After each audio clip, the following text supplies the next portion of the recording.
Hey there everybody, welcome to the second edition of Balance BPT Office Hours. I know it seems like our clinical staff is shrinking, but in fact it's just 7 p.m. on a Friday night. All of our patients are gone, and Dr. Baker and myself are just diehards for this stuff. So diehards. We really want you to enjoy yourselves watching our office hours, and I promise that eventually we're going to have all 9 of us therapists in here crowding around this camera, having a powwow for all of you to enjoy.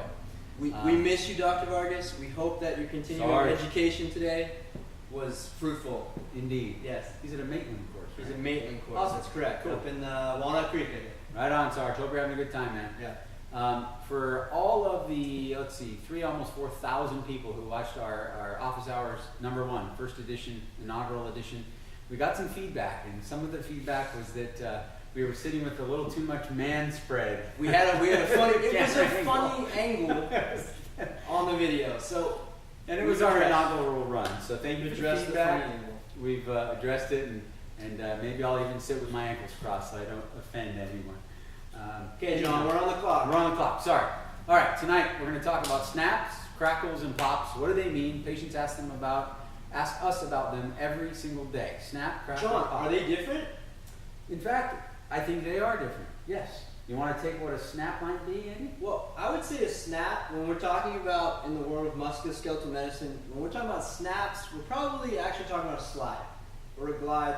Soft tissue? Soft tissue. Tendon, ligament, at a joint, sliding, gliding over a bony prominence, and it kind of creates that snapping sensation. Prime example would be snapping hip, okay. coxosaltans. How about in the morning when you wake up, you're walking to the toilet, and your ankles are just snapping and making noise all over the place? So those are your peroneal tendons, you think? Yeah. So it's tendons gliding over bony prominences. Perfect. That's really all it is. Totally agree. Yeah. Absolutely. These are the noises you might hear when you straighten your elbow. Is that the 2-minute timer? It is. Moving on. Moving on. Crackles. Crackles. So crepitation is the word that we use for crackles in physical therapy, and this is the when you turn your head to the left. Somebody's really getting after it over there. They're racing cars outside.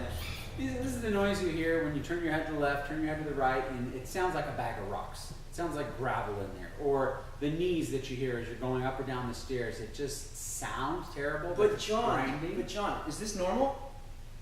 Why is my knee make That's that weird? Totally normal. Those are healthy knees. Those are healthy knees? They just make noise. Okay. Totally fine. All right, good. Noise like that is not always bad. And you know what? If you're a 65, 75, 85-year-old person and you hear noise when you turn your head, it is 100% normal to hear that noise. Probably a little bit of degenerative change in the facet joints, which is, again, at that age, normal. Age appropriate. Age appropriate changes. Okay. So how do you explain the crunchies in your knees? The crunchies in my knees? Crackles, rather. Well, hey, crackles, knees and joints, they make noise. Correct. Okay. Again, in an ideal world, we'd have these nice, glossy, smooth, hyaline cartilage surfaces on pristine joint. Pristine, just smooth and glassy. And maybe when I was a kid, or a year ago. Exactly, a year ago, my joints just were so nice and they slid and they had that just no crepitation. Right? Correct. That's the word, that fancy word we use for it's joints. our PT speak word. Yeah. But now the reality is there's little imperfections in that cartilage covering my joints, and every once in a while you get a little crackle. And it's okay, because it's not painful. I don't have any pain in it. Good. Good. It might become a problem. You might have to see a physical therapist if those pops become reliably reproducible and the crackles are painful. And see your PT first. Indeed. Okay, so what about pops, John?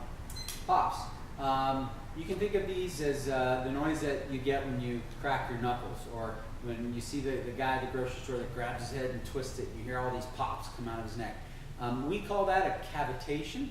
And that's a $4 word right there, cavitation. $4 word. Very good.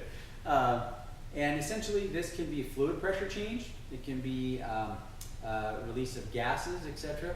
No pun intended. They're not the kind of gases that emanate odor of any kind, but facet joint. Fluid pressure changes. I know. That was terrible. Should I edit it out? No. We leave it Take in. that. We leave it in. He said that. So It yeah, I happened. did terrible on camera.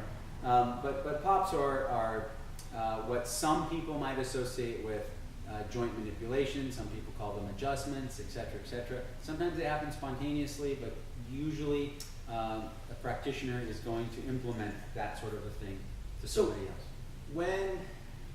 If I've got low back pain and it's not traveling, like past my knee, and I'm not having any kind of like necessarily neurological sign or symptom, No radiating symptoms. no radiating symptom, would you pop my back? I might, after a real thorough clinical history. Okay. Does it matter if my back pops or not? Does it matter? Yeah. You mean spontaneously pop? No, I mean like if you're doing some kind of If I'm just manual therapy on my low back or my neck or and it just happens any to joint. pop. Are you trying to get my joints to pop when you do manual therapy with me? No, not always. Okay. If I'm setting you up for a manipulation and there's a significant restriction to motion So someplace, if you were going to do a grade 5 high velocity low amplitude thrust mobilization, I've done a few today. but if you didn't get a cavitation, does it not work if you don't get a cavitation? Absolutely not. You don't have to hear the noise. If you hear the noise, great. Okay. Some people will keep wailing on you until they hear the noise. I wouldn't, because I can certainly move a joint without hearing a pop. Just because you don't hear the pop doesn't mean that the joint didn't move. Okay. So it's that joint motion. That's Your important. joints like motion, right? They do. Motion is lotion. Movement is life. Movement is medicine. Movement is medicine. And so if we don't get a pop with manual therapy, it's okay. Absolutely. We might get a big pop, We may get a big pop. and that's okay too. It is. Crackles, they happen. Healthy joints make noise. Snaps, tendons gliding, things moving, usually soft tissue. Pops. Go ahead, Dr. Baker. They all happen. All three happen. It doesn't mean you have pathology, but it's always a good idea to get yourself checked out by your doctor of physical therapy. Thank you for watching. Thanks, guys. Have a great weekend.